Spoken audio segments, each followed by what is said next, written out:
Nous sommes à la troisième étape de notre formation et là j'aimerais vraiment que nous parlions du rôle de l'animatrice ou de l'animateur.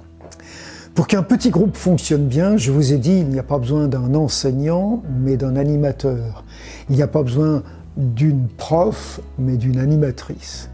Alors qu'est-ce que c'est le rôle de cette personne? À quoi sert-il dans le groupe? Bien, la première chose, c'est qu'il doit créer une atmosphère détendue, amicale, décontractée. Ensuite, la deuxième chose, c'est qu'il permette à chaque personne dans le groupe de s'exprimer. Ça doit être un de ses soucis les plus importants, que tous puissent s'exprimer. La troisième chose, c'est qu'il veille au bon déroulement du programme tel que nous l'avons présenté dans l'étape précédente de formation. Il faut qu'il veille à ce que le temps soit respecté et à ce qu'on passe par toutes les étapes et qu'on n'en néglige aucune pour que tout se passe bien et que le groupe soit un groupe vraiment efficace. Bien sûr que ce n'est pas forcément facile, mais pour ça, il y a quelques règles qui sont assez simples. La première, il faut que l'animatrice ou l'animateur soit quelqu'un qui aime les gens. Quand on aime les gens, on n'a pas envie ni de les vexer, ni de se moquer d'eux, ni de les mépriser, ni de les violenter d'une façon ou d'une autre. On les aime, on veut les voir heureux, souriants, on veut, par cette atmosphère, les voir progresser. C'est donc la qualité essentielle d'une animatrice ou d'un animateur. Ensuite, ça va se manifester aussi par son regard. C'est une personne qui doit pouvoir voir chacun des membres du groupe, les regarder, les observer, pour remarquer qu'à tel moment, il y en a un qui a envie d'intervenir ou qui est en train de manifester par son visage qu'il n'est peut-être pas d'accord avec ce qu'il vient d'être dit. Et donc qu'on puisse lui donner la parole, qu'il puisse s'exprimer, qu'on soit capable peut-être de couper la parole à l'un pour donner la parole à l'autre, surtout si cet autre est quelqu'un qui s'exprime rarement. Donc regarder, observer et intervenir en fonction des besoins que l'on constate sur le visage des autres. Ensuite, bien évidemment que l'animateur et l'animatrice est quelqu'un qui doit pouvoir faire avancer le déroulement des choses et pour cela, son instrument principal, ce sont les questions. Quand il va prendre la parole, c'est d'abord pour poser des questions.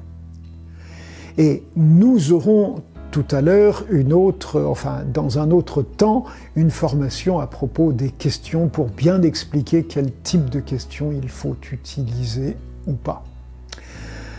Et évidemment, il faut que la personne soit capable de deux choses supplémentaires. La première, c'est ce qu'on appelle la capacité à synthétiser. C'est-à-dire que quand quelqu'un a une intervention relativement longue, il faut être capable de la résumer et peut-être de la formuler avec ses propres mots pour s'assurer que ce que la personne a dit a été compris. Et donc, synthétiser est très important lorsqu'une personne a pris la parole assez longuement, mais aussi lorsqu'on veut faire avancer le groupe et le faire passer à une étape suivante dans le déroulement du programme du petit groupe. Nous avons fait ceci et cela, jusque-là, nous avons par exemple observé le texte, remarqué qui sont les personnages, nous avons fait tout ça. Alors maintenant, est-ce qu'il y a encore quelque chose qui vous paraît difficile à comprendre? On passe de cette façon-là des questions d'observation aux questions de compréhension. Et la synthèse est l'instrument qui va permettre de faire changer les étapes du déroulement de ce programme du petit groupe. Et enfin, le dernier instrument qui est très important pour un animateur, c'est ce qu'on appelle la reformulation. Il y a des gens dans la classe qui peuvent avoir la joie de s'exprimer, mais qui n'ont pas forcément la capacité de s'exprimer clairement.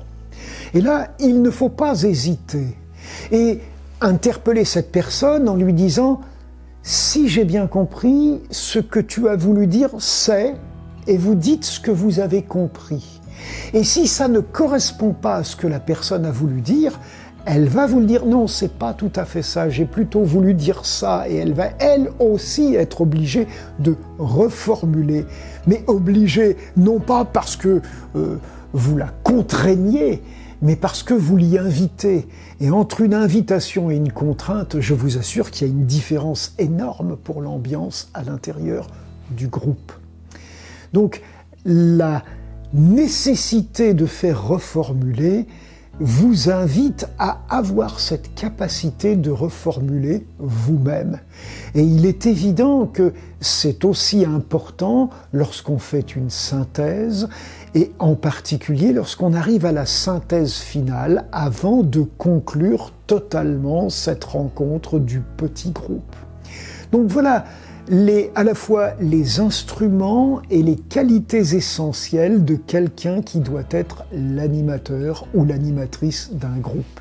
Et il y a beaucoup plus de membres dans nos églises que nous l'imaginons, qui sont capables, soit parce qu'elles ont déjà ces qualités, parce qu'elles les expérimentent déjà dans leur cadre professionnel peut-être, mais il y en a quantité d'autres qui peuvent les acquérir assez facilement.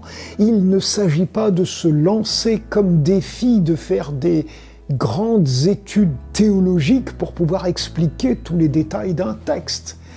Et c'est dans cette préoccupation de donner la parole aux uns et aux autres que se trouve le rôle vraiment essentiel, et dans cette faculté de créer une atmosphère qui est une atmosphère positive, une atmosphère dans laquelle on va s'écouter.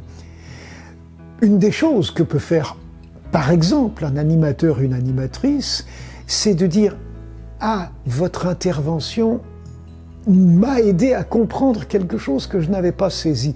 Merci beaucoup. » Et de cette façon-là, vous valorisez l'intervenant. Et quand une personne est valorisée, elle interviendra plus facilement une autre fois. Ou bien, si une personne vous paraît dire des choses qui vous font sortir du sujet, merci beaucoup, ce que vous nous dites est très intéressant, mais revenons à ce que nous étions en train de faire. Vous vous souvenez, nous avons lu tel texte et pour l'instant, nous nous posions des questions sur tel aspect du texte. On y revient.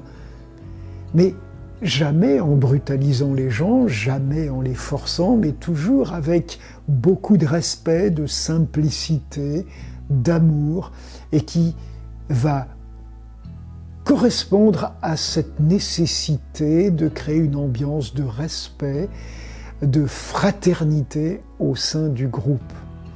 Et cette ambiance-là va être très importante parce que vous le savez et vous l'avez remarqué dans vos églises.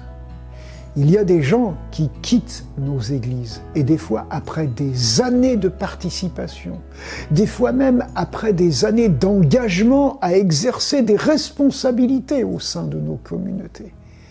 Et quand ils quittent, la plupart du temps, c'est pas parce qu'ils sont en désaccord avec l'enseignement, mais c'est parce qu'ils ont eu un conflit, parce qu'il y a eu une difficulté avec un autre membre ou avec une autre famille ou avec un groupe de personnes, et parce que cette atmosphère de bienveillance, de fraternité n'a pas pu être respectée. Et c'est vraiment quelque chose d'essentiel si nous voulons faire grandir nos églises spirituellement et dans cette fraternité qui est vraiment fondamentale dans notre société. Voilà donc les premières responsabilités d'un animateur ou d'une animatrice.